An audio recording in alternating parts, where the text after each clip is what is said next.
if the learning environment is not safe and reasonably calm, people can't learn. I mean, if you're a child, do you want to go to school if you're going to be attacked with a knife or beaten up in the classroom or probably the schoolyard or on your way to school?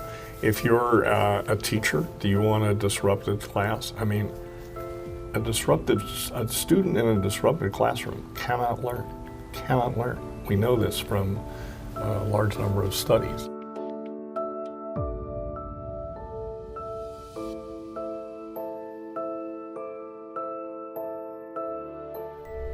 My guest today is Williamson M, an expert on education policy. Dr. Evers headed the Trump-Pence Transitions Agency Review for the U.S. Department of Education. He is now a senior fellow and director of the Center on Educational Excellence at the Independent Institute. His articles have appeared in such publications as Education Week, New York Times, Wall Street Journal, Los Angeles Times, and Christian Science Monitor, and he is the past member of the editorial board of Education Next. Today, we're going to talk about the state of public education in California. Yes. Bill, welcome on the show. Pleasure to be here. Bill, before we get into discussing education, I want to learn about how you got into this space. Well, many years ago, my children were going through the public schools, and my son was having problems with reading. And the teacher was going to maybe put him in a lower achievement group. So I started. What grade was he in? This is like first grade, that's when you learn to read. So I got concerned about that. And when I was growing up, they were changing over from phonics to look-say, which is similar to what they do today with whole language. And so I had remembered my mother teaching us from Why Johnny Can't Read about phonics and how to do word attack and how to break apart the sounds in words and so forth. So I kind of helped my son a little bit, but he caught on to that all right. So then in about third grade, he was telling me about his math homework and that maybe he was going to be put in an advanced thing of mathematics. And so he told me, well, they don't really care if you get the right answer. What they want is some explanation, some story of how you did your work and so forth, but they don't care that much about the right answer. And that rang alarm bells for me because, you think about it, if people don't get the right answer, the rocket will not go up right, the bridge will fall down. Getting the right answer is pretty important. And I'm not saying that, knowing how to go about the problem is not important. It is, but, to denigrate the importance of the right answer, it seemed to me to be bad. So I started reading about the controversies in math instruction. And that's how I got really involved. And I was a major figure in the math wars in the mid-1990s in California and nationally. And so what did you do next?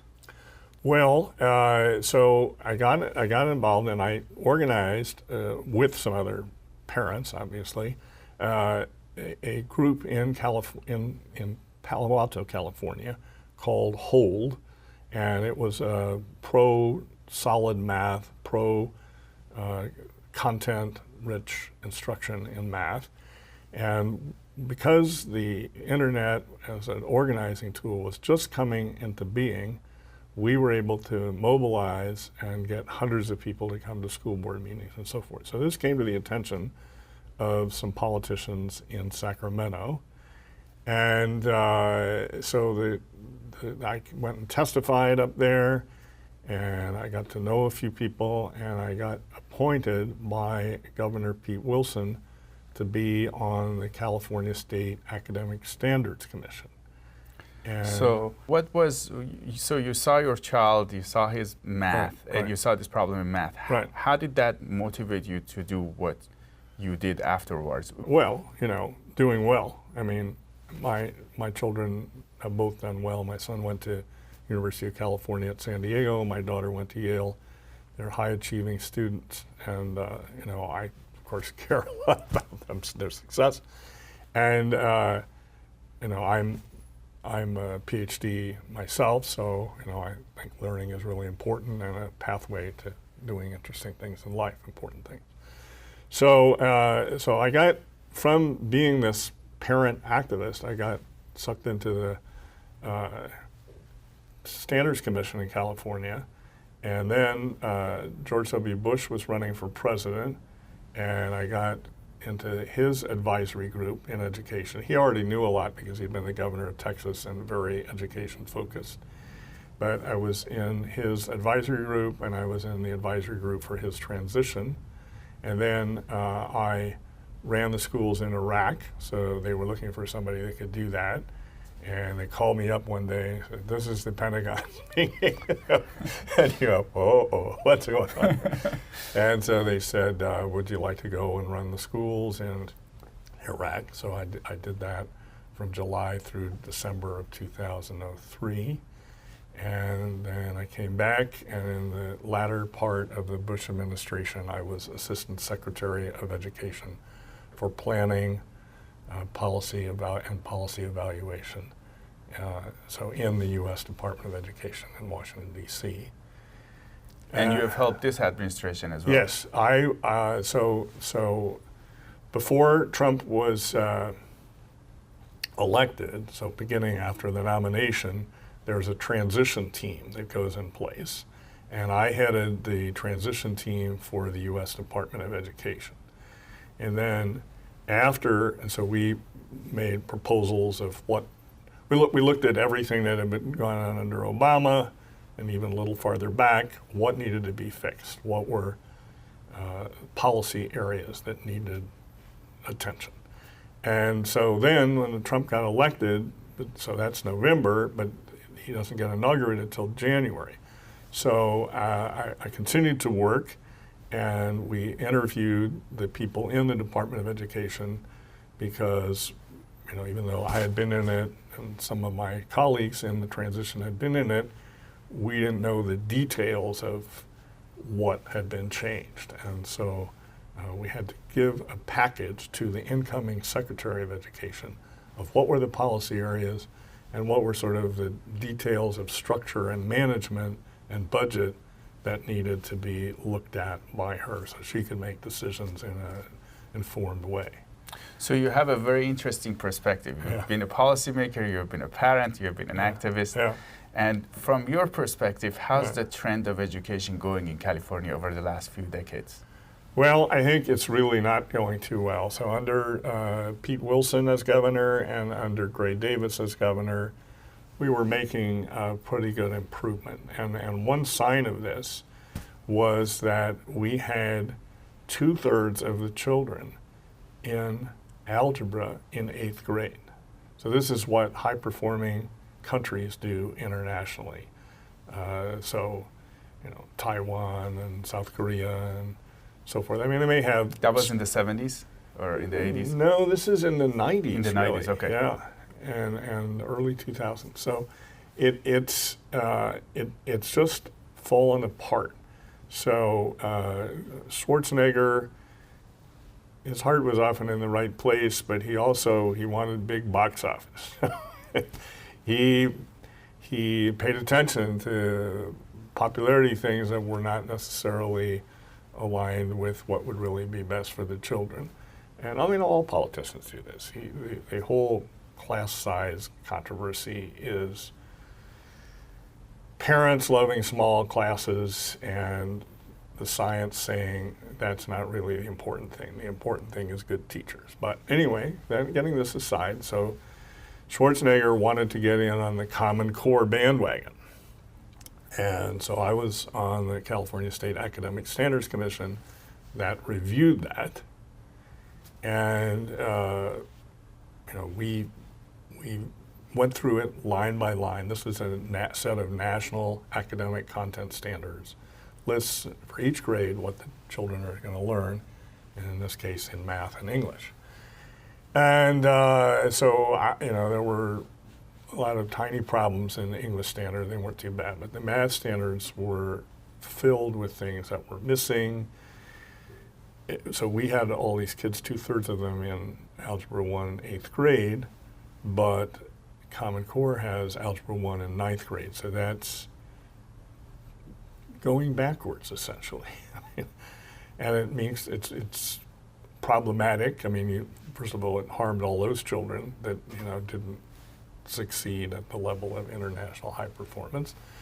But it also means if you're trying to get into a selective college, you're not on track to take A, B, or BC calculus in your senior year because you don't have enough years.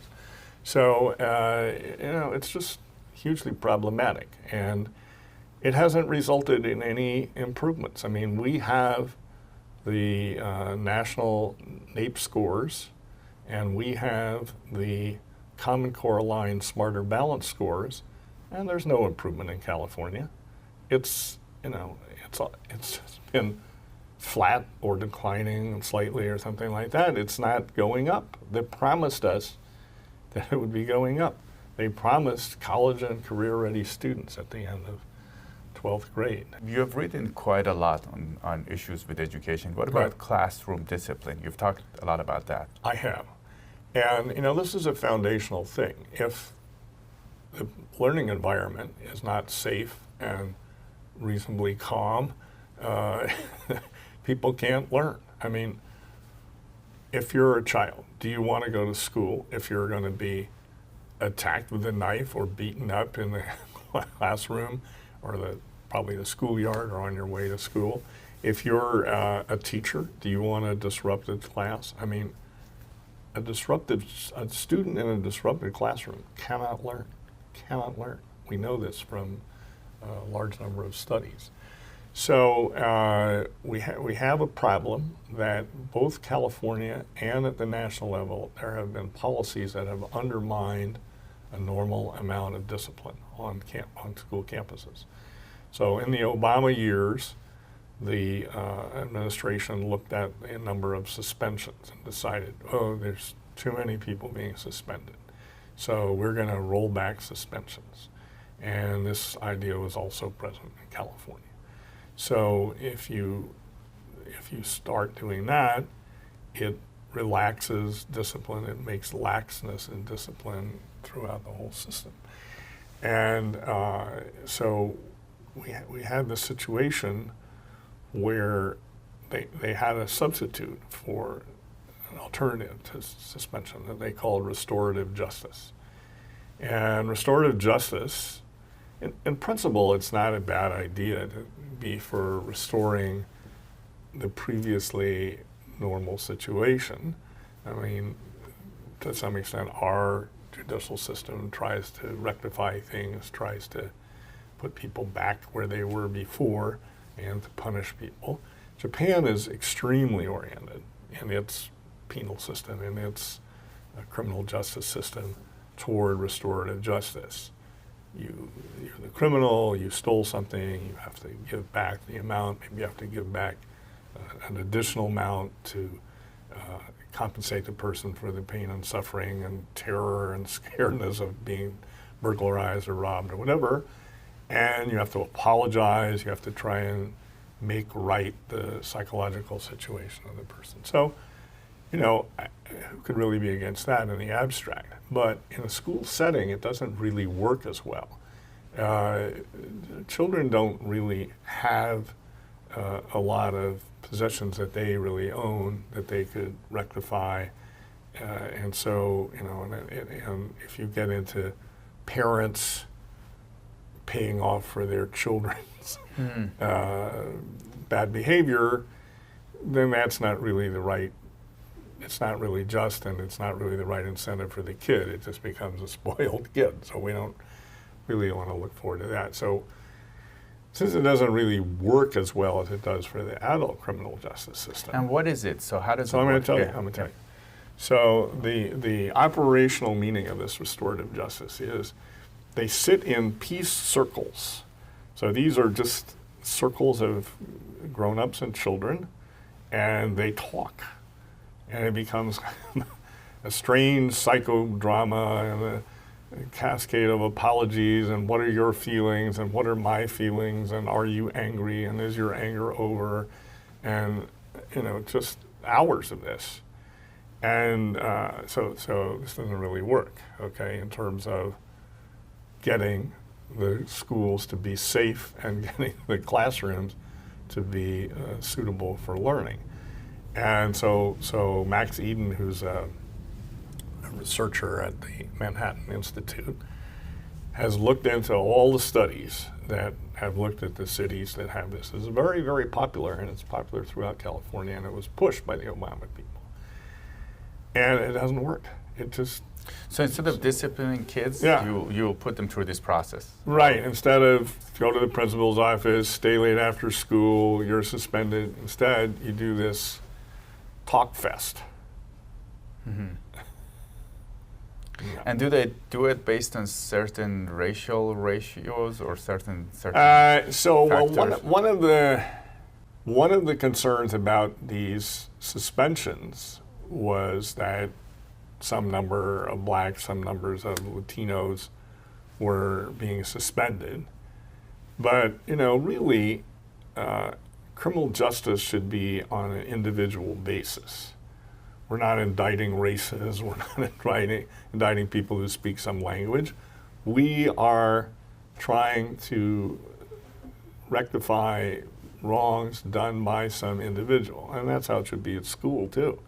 So, yes, the Obama people were obsessed by race and by dreams of equality that they had and so forth. But the important thing is to have a safe school, to have a classroom where the teacher can teach without endless disruption and distraction, and to punish the kids that are misbehaving. And, if that just has to be the way it is. Now let's switch gears a little bit and go to math. Okay. So you started with math. That's what drove you to get into this. Right. Now, how are we doing with math in California? Well, as I said, so I mentioned Common Core, and I mentioned that before Common Core, we'd gotten 2/3 of the kids in Algebra 1 by 8th grade, and that was similar to what high-performing countries were doing. And so some have some differences. I mean, they might take part of algebra in 8th grade and part of geometry in 8th grade, and part of algebra and part of geometry in 9th grade. So, but still, what it amounted to is by the end of 9th grade, they had completed Algebra 1 and geometry in these foreign countries.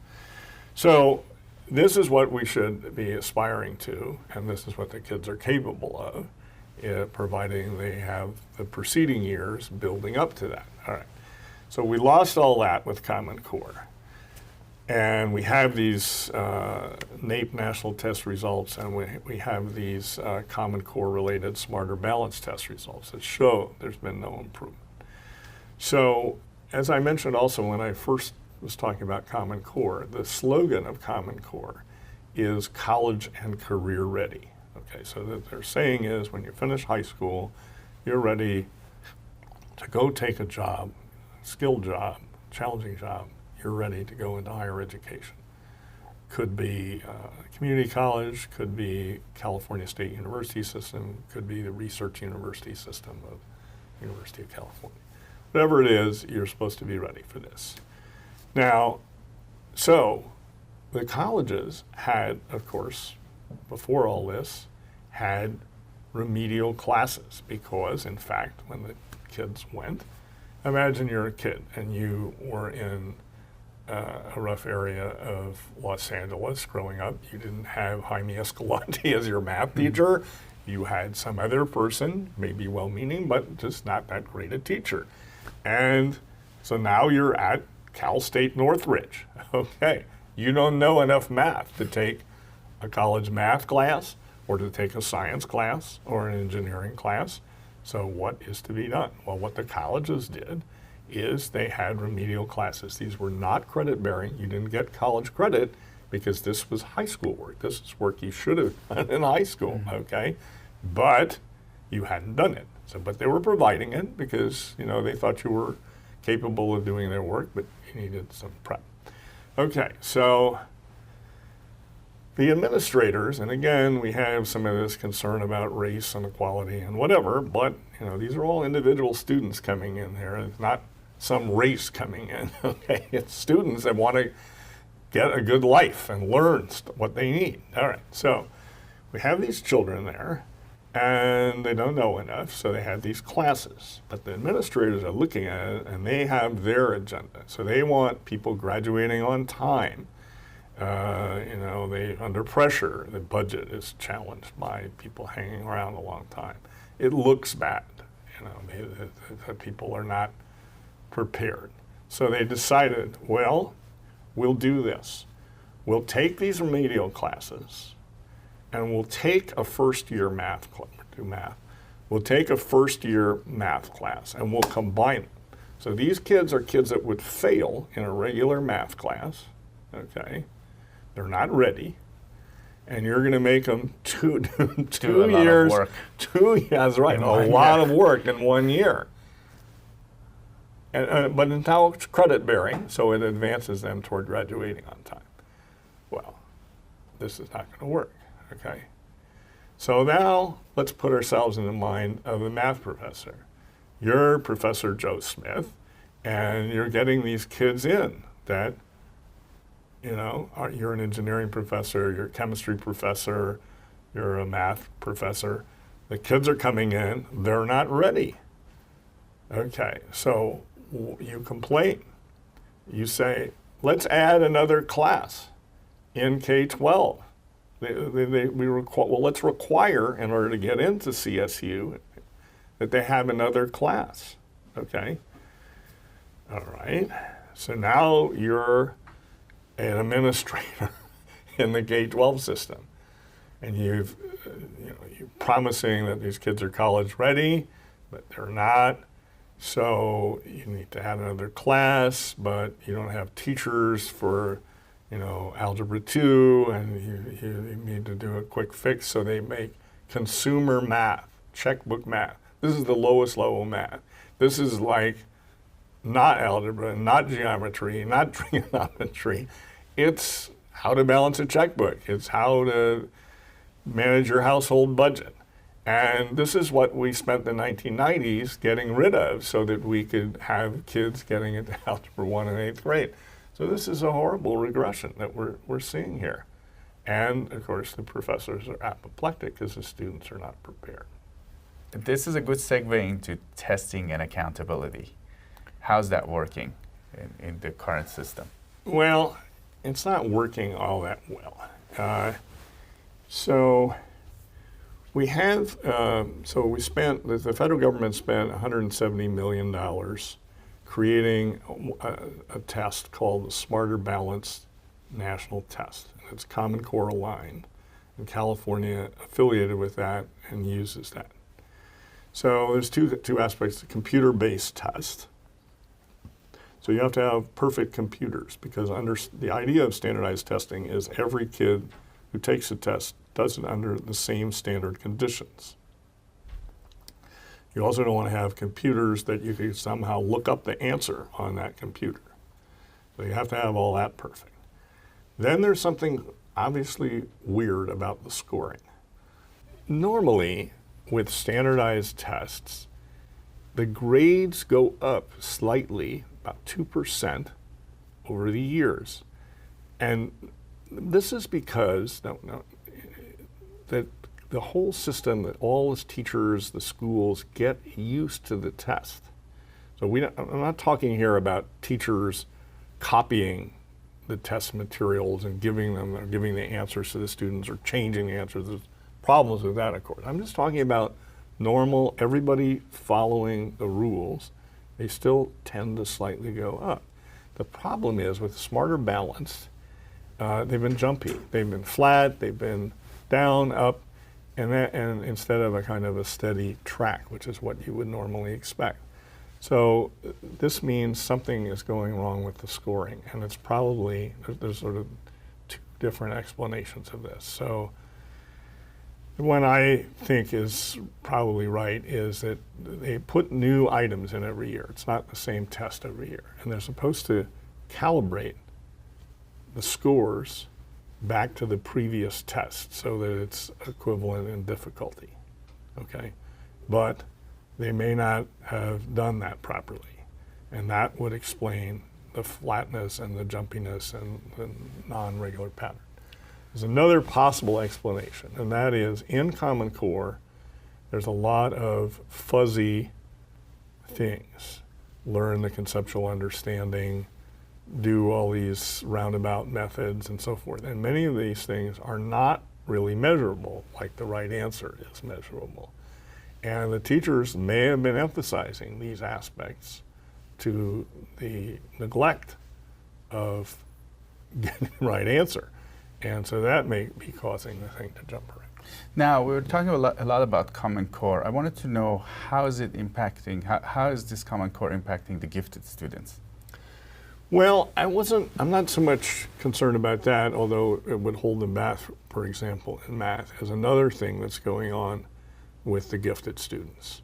So we spend a lot of time and energy helping the kids that are behind, the ones with the most challenges. I think that's fine that we spend a lot of work on that, but we shouldn't neglect the high achieving students, the ones with huge potential to be great scientists and inventors. Are they getting neglected in the system? Well, they are, but there's another weird, unexpected consequence of something that's going on in California, and that is at the state level, they're changing the start time of school for high school students.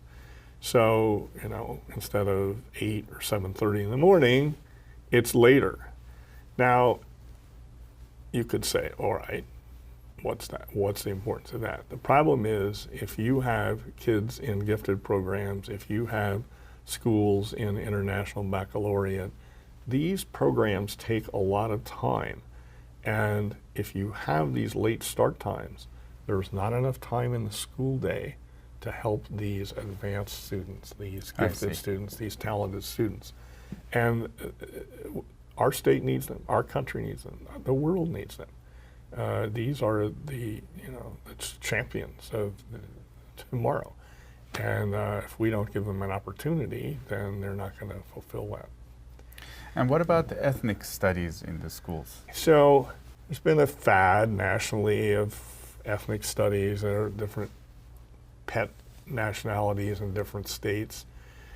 But California gotten on the bandwagon on this. So last July, I had a column in the Wall Street Journal called, the title was, "California Wants to Teach Your Children That Capitalism is Racist." And it was about the curriculum, the proposed model curriculum for California.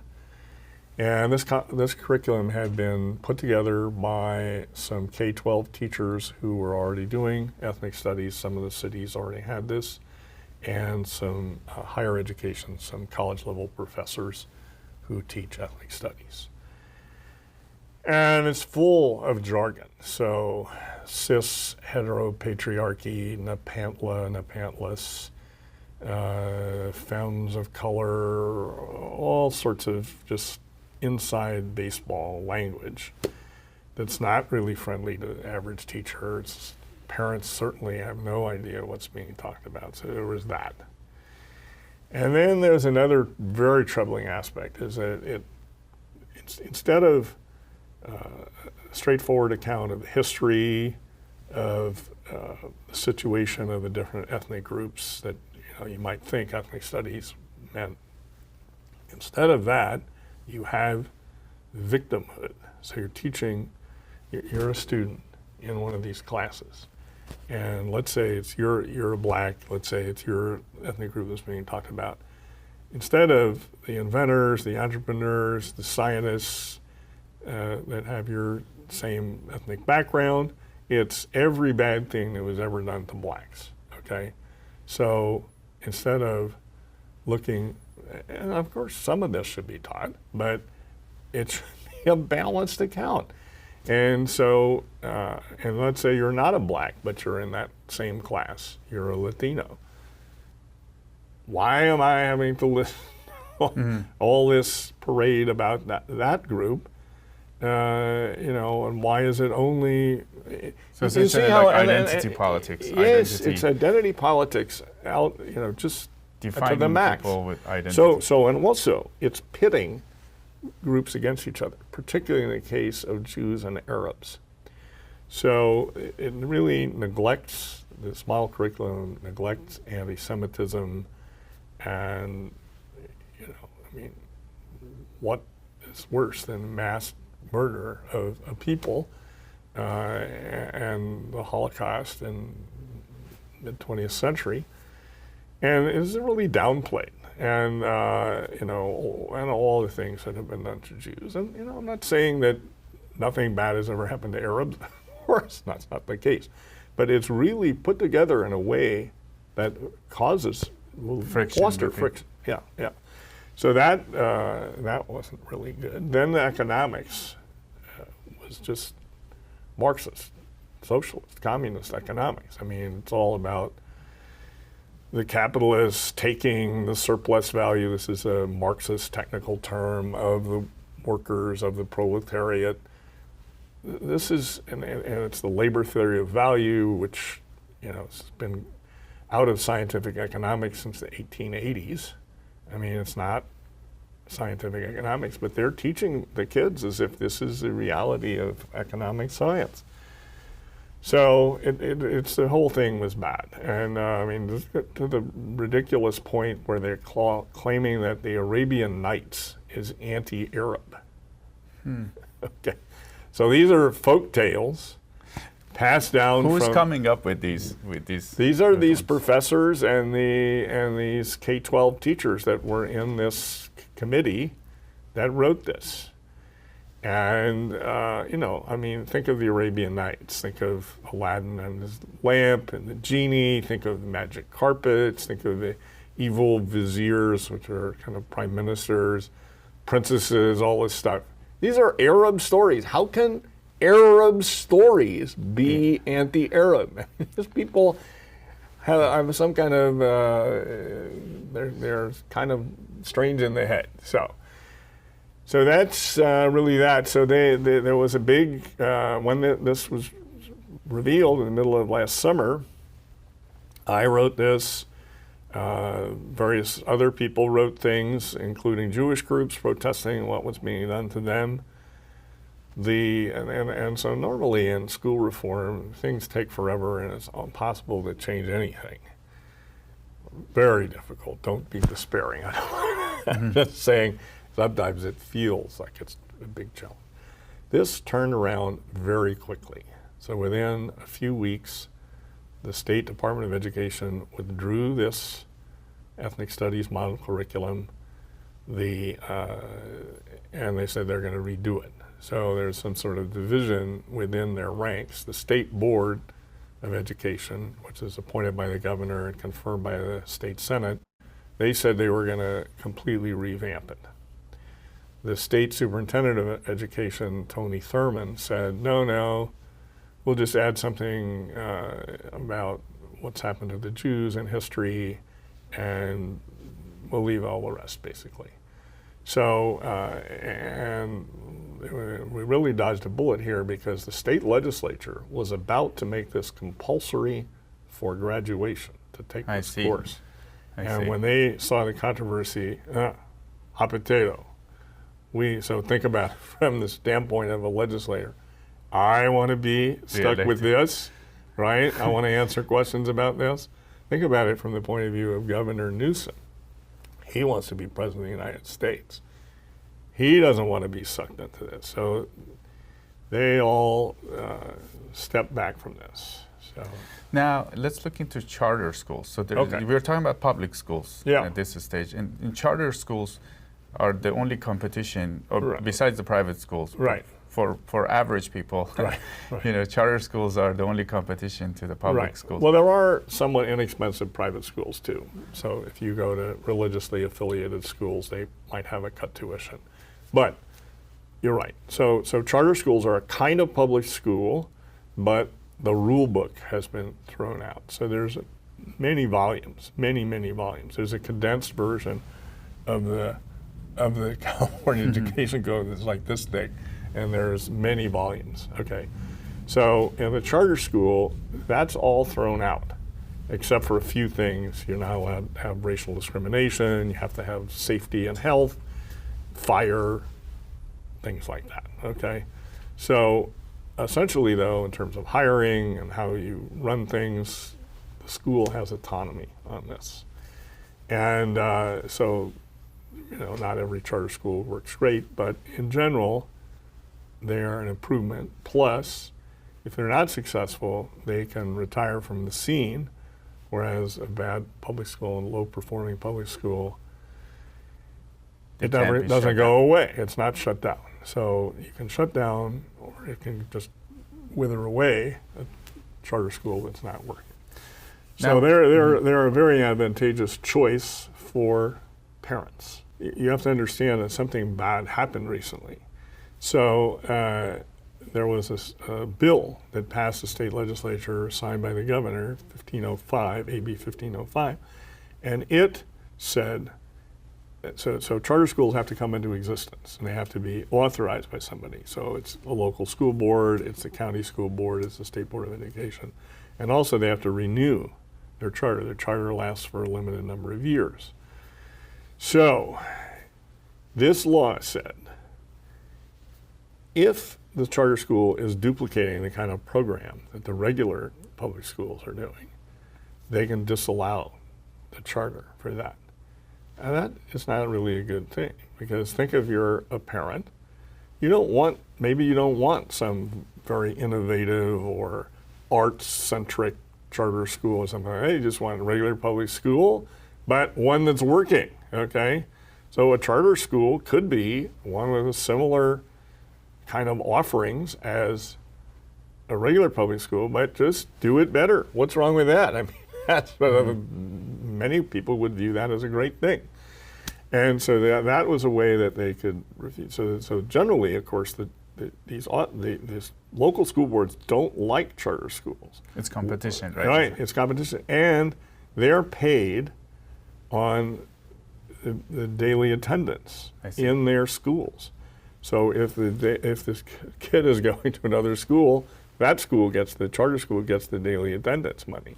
So they are shy of that. So this gets into the money thing. So the other aspect of the law was that if a school district feels it's in financial difficulty, it can say, well, these schools are a financial threat to us, we disallow it on that basis. That used to be against the law. They could not use the fiscal impact, the financial impact of charter schools as a reason to not authorize. To shut or not authorize them. Yeah. So one interesting aspect of all this is State Senator John Morlock here in California did an analysis quite recently, and he said the fiscal impact, financial impact on local school districts is minimal. It's so small it's not noticeable. The real problems they have are their own mismanagement, their own floundering, their high pension costs, they're spending on administrative bloat, they're whatever. Those are where they're spending the money, not having efficient janitorial and gardening services. There's many things that school districts don't do well. So anyway, so that's kind of the story on charter schools. Now, with all that we discussed today, if there is one or two advice that you could give parents, what would you tell them, or one advice you could give us? What would you? Well, I would say the thing is, if you have a complaint, you should make a complaint through channels, but you might be told, as I personally was told, and as many other people I know were told, oh, you're the only person making a complaint, right? Sort of a standard bureaucratic response. Don't believe that. Talk to your friends among the parents, see if other people have this, and then get organized. Generally, the PTAs are not the vehicle for this. The PTAs are too tied into the school establishment and the teachers union. I'm not saying don't bring this to the attention of people in a PTA meeting or something. I'm just saying organize independently of the PTA to rectify this. And if it's really serious, we have a law in California called the Parent Revolution Law, and it says you, the parents, can get organized and change a school into a charter school. And that's been done. And the schools have improved. So it's a worthwhile thing. Bill, thank you. It was great. Thank you for All right, my pleasure. It was a delightful thing to do this.